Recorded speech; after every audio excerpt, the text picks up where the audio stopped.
الأنبياء والمرسلين وعلى آله وأصحابه الطيبين الطاهرين أما بعد فأعوذ بالله من الشيطان الرجيم بسم الله الرحمن الرحيم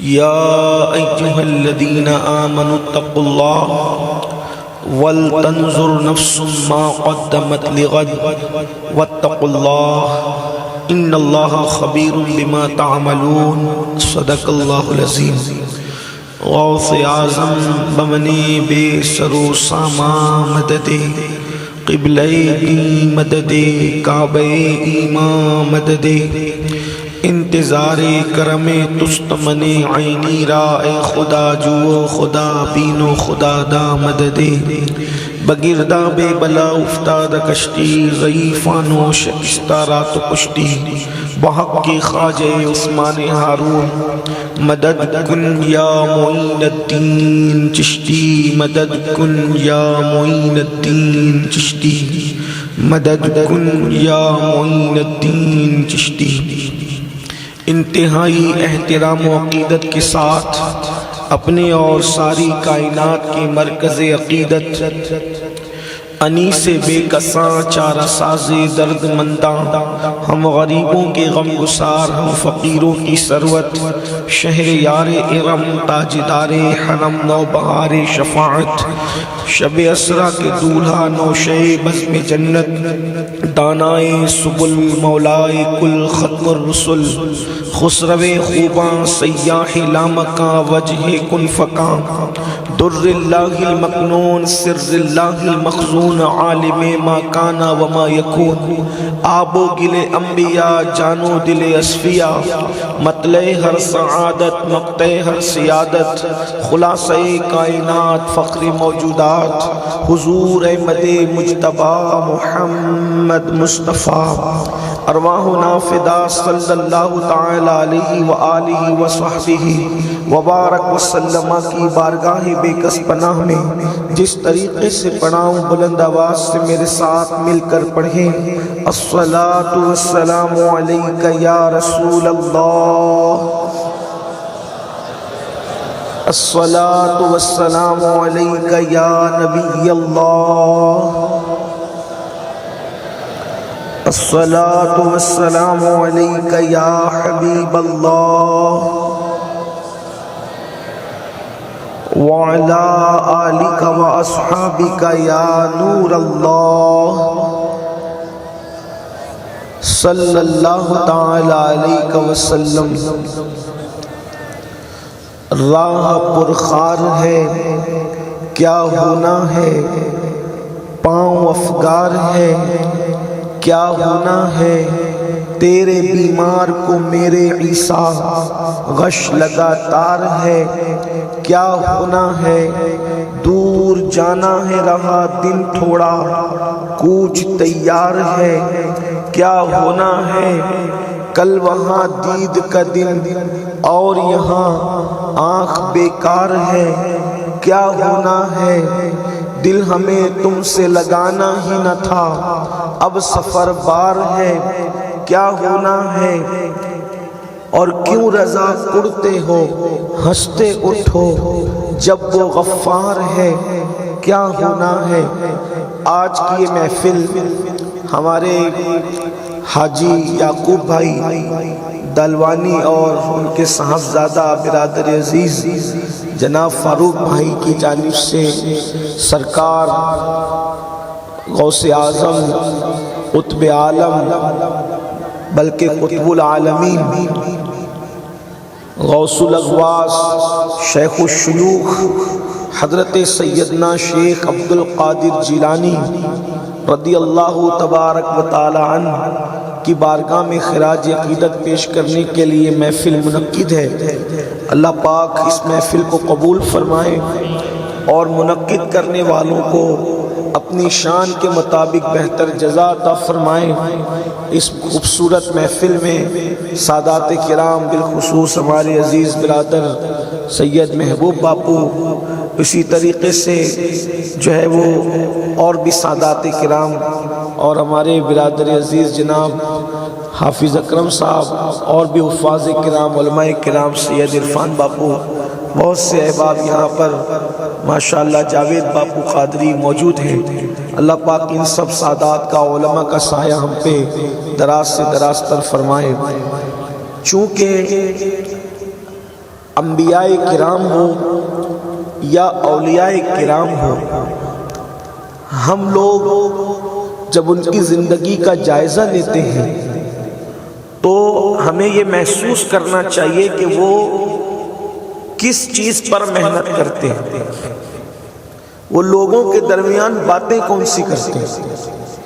آج سرکار غوث اعظم کی کوئی کرامت کا ذکر کرنے کی بجائے یہ چاہیں گے کہ غوث پاک نے جو خطاب فرمایا، انہوں نے جو ملفوظات بیان فرمائے، اس پر کچھ گفتگو ہم کریں تاکہ ہمیں پتہ چلے کہ یہ اولیاء اللہ کس راستے گئے اور ہمارا راستہ کون سا ہے۔ دراصل راستے دو ہو گئے، اور ایک بات اچھی طرح یاد رکھنا، آپ نے جب بھی کوئی ٹرین کو چلتے دیکھا ہوگا یا اگر نہیں دیکھا تو آپ کبھی جا کر کسی ریلوے اسٹیشن پر تھوڑی دیر غور سے دیکھنا کہ جب ٹرین پٹری سے ہٹتی ہے تو اچانک پوری پٹری سے نہیں ہٹتی، بلکہ جب بھی ٹرین پٹری سے ہٹتی ہے تو بہت تھوڑا سا 1 انچ برابر وہ دوسری پٹری پر جاتی ہے، لیکن وہ 1 انچ دوسری پٹری پر جانا پھر اس کو اپنی منزل سے بالکل الگ کر دیتا ہے۔ یعنی ابتدا میں پٹریاں ہلکے سے دور ہوتی ہے اور پھر دور ہوتے ہوتے ہوتے ہوتے اتنی دور ہوتی ہے کہ پھر وہ کبھی دونوں پٹریاں آپس میں ملتی نہیں۔ بلا تمثیل ہم جب بھی کسی اللہ والے کے راستے سے ہٹتے ہیں تو اچانک نہیں ہٹتے، بلکہ تھوڑا سا ہٹتے ہیں، اور پھر تھوڑا سا ہٹتے ہٹتے اتنا دور ہو جاتے ہیں کہ ان کا راستہ الگ ہو جاتا ہے اور ہمارا راستہ الگ ہو جاتا ہے۔ آپ بتائیں جب راستے الگ چلو گے تو پھر جس منزل پر وہ پہنچے ہیں اس منزل پر ہم کیسے پہنچ سکتے ہیں؟ آج غوث پاک کی اس محفل میں ہم اسی بات کا ذکر کریں گے کہ ہم نے غوث اعظم کا نعرہ تو لگایا، غریب نواز کا نعرہ تو لگایا، صابر پاک کے رنگ کی ٹوپی تو پہنی، ہم نے جو ہے اللہ اکبر حضرت مخدوم اشرف کے نام کی نسبت تو لگائی، ہم نے شاہ برکت اللہ کے نام کا نعرہ تو لگایا، ہم نے شاہ مدار کی عظمت کے جھنڈے تو بلند کیے، لیکن ان کے راستے سے ہم کتنا ہیں، ان کے راستے پر کتنا ہیں اور ان کے راستے سے کتنا ہٹ چکے ہیں، اس پر آج ہمیں غور کرنا ہوگا۔ میں خواتین کی بھی، ماں اور بہنوں کی بھی توجہ چاہتا ہوں۔ دیکھو وہ لوگ کس پر محنت کرتے تھے اور ہم کس پر محنت کرتے ہیں۔ یاد رکھیں ایک بندہ ممبئی کے راستے پر جا رہا ہے، ایک بندہ جو ہے وہ اللہ اکبر پوربندر کی طرف جا رہا ہے، تو ظاہر سی بات ہے جو جس راستے جائے گا اس نے پہنچنا وہیں پر ہے۔ کتنے افسوس کی بات ہے، ہم ولیوں کے نام کی بات تو کرتے ہیں، ہم ولیوں کی نیاز تو کرتے ہیں، لیکن ولیوں کے راستے پر ہم کتنا ہیں۔ اللہ اکبر، آئیے آپ کو بتاؤں اللہ والوں کا حال کیا ہے۔ اللہ والوں نے جو بھی اللہ والا دیکھے، رسول اللہ سے لے کر کے غوث اعظم تک، غریب نواز تک، یہ سب اللہ اکبر حضور علیہ السلام کی تو شان ہی نرالی ہے۔ حضور نے بھی پوری محنت کی، کس پر؟ فکر آخرت پر۔ اولیاء کرام نے محنت کی فکر آخرت پر۔ یہ آخرت کیا ہے؟ اللہ اکبر، دراصل بات یہ ہے انسان جب تک آخرت کو یاد رکھتا ہے انسان رہتا ہے، جب انسان آخرت کو بھول جاتا ہے تو پھر انسان درندہ بن جاتا ہے، انسان وحشی بن جاتا ہے، بلکہ درندے سے بدتر بن جاتا ہے۔ اللہ اکبر، آخرت کیا ہے تھوڑا سا اس کو غور سے سنیں۔ اللہ اللہ، میرے آقا صلی اللہ علیہ وآلہ وسلم کے دیوانوں یہ بات یاد رکھیں، ہر مذہب کے اندر کسی نہ کسی اعتبار سے درست یا غلط یہ نظریہ ضرور موجود ہے کہ یہ دنیا ختم ہو جائے گی، یہ دنیا سمٹ جائے گی۔ کوئی بھی مذہب دنیا کے ہمیشہ باقی رہنے پر یقین نہیں رکھتا، بلکہ حتیٰ کہ سائنس بھی کہتی ہے کہ ایک دن یہ دنیا ختم ہو جائے گی۔ سائنس حدیث کا نظریہ یہ ہے جب تارے آپس میں ٹکرائیں گے تو اس وقت تو دنیا ختم ہو جائے گی، حالانکہ قرآن 1450 سال پہلے بیان کر چکا ہے۔ اللہ اکبر، میرے آقا علیہ الصلوۃ والتسلیم کے پیارے دیوانوں، جب قیامت آئے گی تو تارے آپس میں ٹکرائیں گے، ستاروں کا آپس میں ٹکراؤ ہوگا، نظام شمسی جو ہے اپنا توازن کھو دے گا۔ اللہ اللہ، تو ایک دن دنیا ختم ہوگی، ایک دن دنیا سمٹے گی۔ اب کتنے سو سال بعد ختم ہوگی، کتنے ہزار سال بعد ختم ہوگی، ہمارے یہاں اس کا کوئی جو ہے ہمیں قطعی طور پر علم نہیں بتایا گیا کہ 500 سال کے بعد، 1000 سال کے بعد، 2000 سال کے بعد، یعنی سن ہمیں نہیں بتایا گیا، البتہ ہمیں تاریخ بتائی گئی۔ جس دن دنیا ختم ہوگی اس دن اللہ اکبر جمعہ کا دن ہوگا اور عاشورہ کی 10 تاریخ ہوگی، محرم کی 10 تاریخ کو قیامت آئے گی، اور اتنی بھیانک ہوگی وہ قیامت، اس کے زلزلے کا عالم یہ ہوگا۔ قرآن کہتا ہے اذا زلزلت الارض زلزالها واخرجت الارض اثقالها وقال الانسان ما لها يومئذ تحدث اخبارها بان ربك اوحى لها۔ اللہ اکبر، جب قیامت کا زلزلہ آئے گا تو زلزلے سے جب زمین ہلے گی تو زمین اپنے اندر کے مادے باہر کی طرف نکال کر پھینک دے گی۔ انسان نے زمین کے اوپر جو کچھ کیا ہے وہ سب کچھ انسان کو خبر دی جائے گی۔ زمین پکار اٹھے گی کہ زمین کے کس خطے پر کس نے کیا کیا تھا، یہ سب کچھ ہوگا۔ اللہ اکبر، پھر اس کے بعد اللہ رب العزت دنیا کو فنا کر دے گا، یعنی یہ دنیا ختم ہوگی، اور پھر ایک دن آئے گا جس کو میدان محشر کہتے ہیں۔ اسی کے بارے میں اب گفتگو سننا ہے۔ وہ میدان محشر کیا ہے؟ وہ میدان محشر کیا ہے؟ اللہ اکبر، اسی کو آخرت کی طرف جانے کا حساب و کتاب وہیں پر ہوگا۔ یعنی 2 منزلیں ہیں، ہر ایک کے لیے 2 میں سے کوئی ایک منزل ہے، یا تو کوئی جنت میں جائے گا یا تو کوئی جہنم میں جائے گا۔ اللہ اکبر، جو جنت میں جائیں گے وہ کامیاب ہوں گے، جو جہنم میں جائیں گے وہ ناکام ہوں گے۔ اور یاد رکھو اللہ اکبر، وہ جنت اور جہنم میں جانے کا فیصلہ جس محشر میں ہوگا اسی کو میدان محشر کہتے ہیں، وہاں حساب ہوگا۔ قرآن کہتا ہے اَيَحْسَبُ الْإِنسَانُ أَن يُتْرَكَ سُدًى، کیا انسان یہ تصور کرتا ہے کہ اللہ اس سے حساب نہیں لے گا؟ یعنی اے انسانوں، دولت کے نشے میں اللہ کو بھولنے والوں، جوانی کے نشے میں اللہ کو بھولنے والوں، غرور اور گھمنڈ کے نشے میں میرے اللہ کو بھولنے والوں، اللہ کا قرآن کہہ رہا ہے اَيَحْسَبُ الْإِنسَانُ أَن يُتْرَكَ سُدًى، کیا انسان یہ تصور کرتا ہے کہ اللہ اس سے حساب نہیں لے گا؟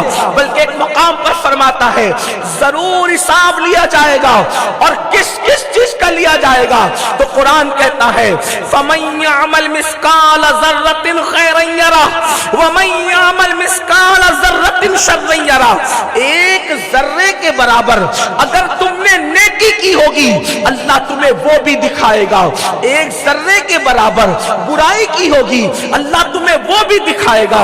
اللہ اکبر، وہاں اللہ جس کا چاہے گا حساب لے گا۔ یعنی ہم میں سے کسی کو نہیں پتا، کچھ لوگوں کو بے حساب بھی وہ چھوڑے گا، لیکن ہمیں نہیں پتا کہ حساب میرا لے گا کہ آپ کا لے گا۔ وہ جس کو چاہے چھوڑ دے اور جس سے چاہے حساب لے۔ اب ذرا غور کرنا، وہاں حساب دینا کس کو ہے؟ اللہ کو۔ اور پھر اللہ جب حساب لے گا، اس پر خاص توجہ میرے نوجوانوں کی، اللہ پاک جب حساب لے گا تو اللہ اکبر وہاں محبتوں کا ماحول نہیں ہوگا۔ جب حساب لیا جائے گا تو اللہ غضب کا یہ حال ہوگا، جلال کا یہ عالم ہوگا کہ انبیاء کرام اس کی بارگاہ میں جانے کے لیے ڈریں گے۔ انبیاء کرام کی بات کر رہا ہوں، وہ انبیاء جو معصوم ہیں، جنہوں نے ایک لمحہ بھی اللہ کی مرضی کے خلاف نہیں گزارا، وہ انبیاء جن کی کبھی نمازیں نہیں چھوٹی، وہ انبیاء جنہوں نے کبھی گناہ کا تصور نہیں کیا، وہ انبیاء جنہوں نے کبھی ظلم نہیں کیا، وہ انبیاء جنہوں نے لوگوں کو سدھارنے کے لیے رات و دن محنت کی۔ کوئی نبی 1000 سال تک محنت کرتا رہا، کوئی نبی 500 سال تک محنت کرتا رہا، یعنی اتنے محنتی لوگ اللہ سے محبت کرنے والے۔ مگر انبیاء کرام بھی اللہ کی بارگاہ میں جانے کی ہمت نہیں کریں گے، اللہ کی خشیت کی وجہ سے، اللہ کے خوف کی وجہ سے۔ اللہ اکبر۔ اب آپ مجھے بتائیں، تھوڑا سا غور تو کریں، تھوڑا سا سوچے تو صحیح، اور اس کا ماننا جو میں نے بیان کیا آپ کے سامنے کہ میدان محشر میں حساب لیا جائے گا، اس کے بارے میں قرآن کا اللہ اکبر تقریباً 70% حصہ قرآن اسی پر مشتمل ہے، آخرت پر، کہ حساب ہوگا، کتاب ہوگا، سوال ہوں گے، جواب دینا پڑیں گے، میدان محشر کا منظر کیا ہے، یہ سب قرآن بیان کر رہا ہے۔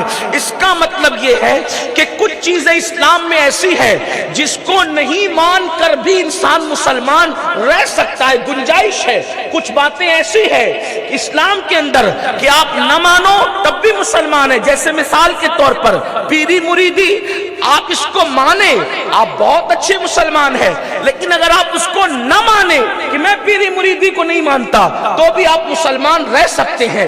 آپ کے ایمان پر کوئی فتویٰ نہیں دیا جائے گا کہ آپ کافر ہو گئے۔ مثال کے طور پر کسی پرٹیکولر عالم کو ماننا، کہ جیسے مثال کے طور پر زید ایک عالم ہے، آپ اس کو مانیں، اس کی عزت کریں، بہت اچھی بات ہے، آپ اچھے انسان ہیں، لیکن اللہ نہ کرے آپ کہہ دیں کہ میں زید کو نہیں مانتا، تو آپ پر معاذ اللہ کوئی فتویٰ نہیں دیا جائے گا کہ آپ نے کسی عالم کو نہیں مانا اس لیے آپ کافر ہو گئے۔ یہ بات آپ سمجھیں، اللہ اکبر۔ لیکن کچھ چیزیں ایسی ہیں کہ اگر آپ اس کا انکار تو بہت دور کی بات ہے، اگر اس میں شک کریں کہ یہ ہوگا کہ نہیں ہوگا تو بھی کافر ہو جائے۔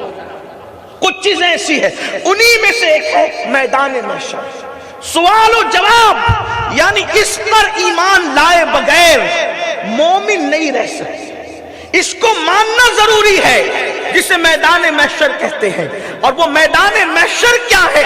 اس کا حال یہ ہے کہ ایک باپ اپنے بیٹے کو نہیں پہچانے گا، ایک ماں اپنی بیٹے سے ایک نیکی مانگے گی، اس دن ماں کو بیٹا نیکی نہیں دے گا، بیٹا ماں کے پاس آ کر نیکی کا سوال کرے گا، ماں کہے گی تو کون ہے، میں تجھے نہیں جانتی۔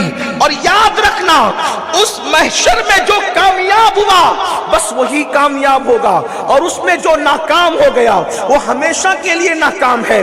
محشر کے بعد پھر کوئی محشر نہیں، اللہ کے سوال کے بعد پھر کوئی سوال نہیں، اللہ کے حساب کے بعد پھر کوئی حساب نہیں۔ اللہ اکبر۔ اور پوچھنے والا کون ہے؟ ڈائریکٹ اللہ سوال فرمائے گا اور جواب اللہ کو دینا پڑے گا۔ اور پھر اللہ کس کس چیز کے بارے میں پوچھے گا؟ فَمَن يَعْمَلْ مِثْقَالَ ذَرَّةٍ خَيْرًا يَرَهُ وَمَن يَعْمَلْ مِثْقَالَ ذَرَّةٍ شَرًّا يَرَهُ۔ ذرے ذرے کا حساب ہوگا۔ صحابہ کرام نے پوچھا اللہ اکبر، کاش لوگ اپنی راتوں کو گناہ اور عیاشی سے رنگین کرنے سے پہلے، کاش لوگ اپنے دنوں کو آوارگی کے اندر کھونے سے پہلے یہ تصور کر لیتے، جو جانتے ہیں وہ جانتے ہیں، جو نہیں جانتے وہ اپنی آخرت کے لیے مسلمان ہونے کی حیثیت سے کان کھول کر کے سن لو۔ جب صحابہ کرام نے پوچھا یا رسول اللہ صلی اللہ علیہ وآلہ وسلم، اللہ ہم سے کیا کیا پوچھے گا، اللہ ہم سے کیا کیا سوال کرے گا، تو میرے آقا علیہ السلام نے فرمایا اگر تم نے اپنے ناخن سے کسی کی دیوار کھرچی ہوگی، ذرا تصور کرو، مائیں اور بہنوں کی بھی توجہ۔ اللہ اکبر۔ محشر کسے کہتے ہیں؟ میدان محشر کسے کہتے ہیں؟ آخرت کا میدان کسے کہتے ہیں؟ صبح قیامت کسے کہتے ہیں؟ اللہ کے سچے نبی، غیب دا نبی صلی اللہ علیہ وآلہ وسلم فرماتے ہیں اپنے ناخن میں تم نے کسی کی مٹی کھرچی ہوگی تو وہ مٹی جتنا تمہارے ناخن میں آئے گی، اللہ اس مٹی کو چرانے کے بارے میں بھی تم سے پوچھے گا کہ تم نے وہ مٹی کیوں کریدی تھی، اب مجھے بتاؤ۔ اللہ اکبر۔ جب مٹی کریدنے کے بارے میں پوچھا جائے گا تو ہم نے اپنی راتوں کو کہاں گزارا، اس بارے میں پوچھا جائے گا، ہم نے اپنی زندگی کہاں گزارا، اس بارے میں پوچھا جائے گا، ہم نے کیا کمایا، یہ پوچھا جائے گا۔ یہ سارے سوال کھول دیے گئے، اوپن کر دیے گئے۔ اللہ کے رسول نے بتا دیا کیا کیا پوچھا جائے گا، اپنی زندگی کہاں گزارا، اپنی جوانی کہاں گزارا، کہاں سے کمایا، کہاں خرچ کیا، کس پہ ظلم کیا۔ حتیٰ کہ اللہ کے رسول نے یہاں تک بیان کر دیا کہ وہ دن بدلے کا دن ہوگا، اگر بغیر سینگ والی بکری کو سینگ والی بکری نے سینگ ماری ہوگی تو اللہ اس کا بھی بدلہ وہاں پر فرمائے گا, اس کا فیصلہ بھی وہاں پر فرمائے گا. اللہ اکبر. اس دن کا حال یہ ہوگا. اب قرآن کہتا ہے یا ایھا الذین آمنوا اتقوا اللہ ولتنظر نفس ما قدمت لغد. اے ایمان والو اللہ سے ڈرو اور اس دن کے لیے جو حساب کا دن ہے, جو قیامت کا دن ہے, جو میدان محشر کا دن ہے, اس دن کے لیے کیا عمل کر رہے ہو, اس دن کے لیے کیا تیاری کر رہے ہو, اس دن کے لیے آگے کو کیا بھیج رہے ہو. اس سلسلے میں غور کرو, اس سلسلے میں فکر کرو. بہت فکر کر چکے مال کی, بہت فکر کر چکے مکانات کی, بہت فکر کر چکے لمبی کاروں کی, بہت فکر کر چکے اچھے کپڑوں کی. یقیناً یہ سب کرتے رہو, میں منع نہیں کرتا, لیکن آپ سے پوچھنا چاہتا ہوں جس کی فکر کرنے کا حکم قرآن دیتا ہے اس دن کے لیے کیا بھیج رہے ہو, اس دن کے لیے پاپ اور گناہ بھیج رہے ہو یا اس دن کے لیے نیکی بھیج رہے ہو. اللہ اکبر. وہ دن کیسا دن ہوگا, اس دن کی حالت کیا ہوگی, اس دن کی کیفیت کیا ہوگی. آئیے ذرا تھوڑی دیر سنجیدگی سے میرا ہر بھائی میری ہر بہن سن لے, اور اگر واقعی مسلمان ہو تو آج کے بعد غور کرو کہ ہم کس کے راستے پر ہیں. اللہ اکبر. ایک دن حضرت سیدنا عمر ابن خطاب, سیدنا فاروق اعظم رضی اللہ تعالیٰ عنہ حضرت جناب کعب احبار سے کہتے ہیں اے کعب ذرا مجھے ایسی باتیں سنا تاکہ میرے دل میں اللہ کا خوف پیدا ہو, مزید پیدا ہو, میرے دل میں اللہ کی خشیت زیادہ پیدا ہو. اللہ اکبر. تو حضرت کعب احبار نے فرمایا امیر المومنین میں نے جو ہے وہ پہلے کی جو کتابیں ہیں ان آسمانی کتابوں میں یہ بات دیکھی کہ قیامت کا دن جب ہوگا اس دن, قیامت کے دن جہنم کو 70,000 لگاموں کے ساتھ, یعنی جہنم کے منہ میں 70,000 لگامیں ڈال کر فرشتے اس کو کھینچتے ہوئے میدان محشر میں لائیں گے. اللہ اکبر. اور ہر انسان کو اس کے عمل کے مطابق اس کی سزا ملے گی. جیسے مثال کے طور پر تھوڑا سا میں ذکر کر دیتا ہوں, حالانکہ اس روایت کا تعلق کعب کی روایت سے نہیں ہے, حضرت کعب کا ذکر یہاں تک, آگے اور میں بیان کروں گا, لیکن درمیان میں تھوڑی سی تشریح کے ساتھ جہنم میں اعمال کا حساب کیسے ہوگا. جیسے مثال کے طور پر جو لوگ نمازوں کو دنیا میں چھوڑتے تھے ان کے لیے میرے آقا علیہ السلام فرماتے ہیں جہنم میں ایک وادی ہے, اس وادی کا نام جب الحزن ہے. یہ صاف تفصیل سے غیب داں نبی نے بیان کر دیا. آقا علیہ السلام فرماتے ہیں اس وادی کا نام جب الحزن ہے. جب کہتے ہیں کنویں کو, حزن کہتے ہیں غم کو, یعنی جہنم میں غم کا کنواں ہے, کنواں. اور میرے آقا علیہ السلام فرماتے ہیں اس میں کھچر کی طرح موٹے موٹے بچھو ہے. یہ کوئی کہانی نہیں ہے, یہ کوئی قصہ نہیں ہے, یہ اپنے رسول کا فرمان ہے, یہ میرے اور آپ کے آقا کی حدیث ہے. اللہ کے رسول غیب داں نبی صلی اللہ علیہ وآلہ وسلم فرماتے ہیں جہنم میں ایک وادی ہے جس کا نام جب الحزن ہے. اور وہ جب الحزن کیا ہے, اس میں بچھو اللہ اکبر کھچروں کی طرح موٹے موٹے ہیں اور ان کا 70 منہ ہے, 70 منہ. ایک بچھو کے 70 منہ ہے اور ہر منہ کے اندر زہر کی تھیلی ہے. جب وہ کسی کو ڈسیں گے, جب وہ کسی کو ڈسیں گے تو اس کا پورا گوشت جھڑ جائے گا اور اس کی ہڈی ہڈی ٹوٹ جائے گی اور 1000 سال تک کے زہر اس کے جسم کے اندر گھومتا رہے گا. 1000 سال تک کے زہر اس کے جسم میں گھومتا رہے گا. اللہ اکبر. پوچھا گیا وہ کون ہے جس کو جب الحزن میں داخل کیا جائے گا اور بچھو اس کو 70 ڈنکوں سے ڈسے گا, تو فرمایا گیا جس نے دنیا میں جان بوجھ کر نماز کو ترک کیا ہوگا اس کو جب الحزن میں داخل کیا جائے گا. اگر رسول اللہ کے فرمان کو سن کر مسلمان ہوئے ہو, جن کے کہنے پہ اللہ کو ایک مانا ہے, جن کے کہنے پر ان کو خود رسول مانا ہے, جن کو کہنے پہ قرآن کو اللہ کی کتاب مانا ہے, جن کو کہنے پر دین مانا ہے, وہی رسول فرما رہے ہیں اے نمازوں کو ترک کرنے والوں, اے نمازوں کو چھوڑنے والوں, جب الحزن میں ڈالا جائے گا. اور میرے آقا علیہ السلام فرماتے ہیں جس جگہ جہنم میں بے نمازیوں کو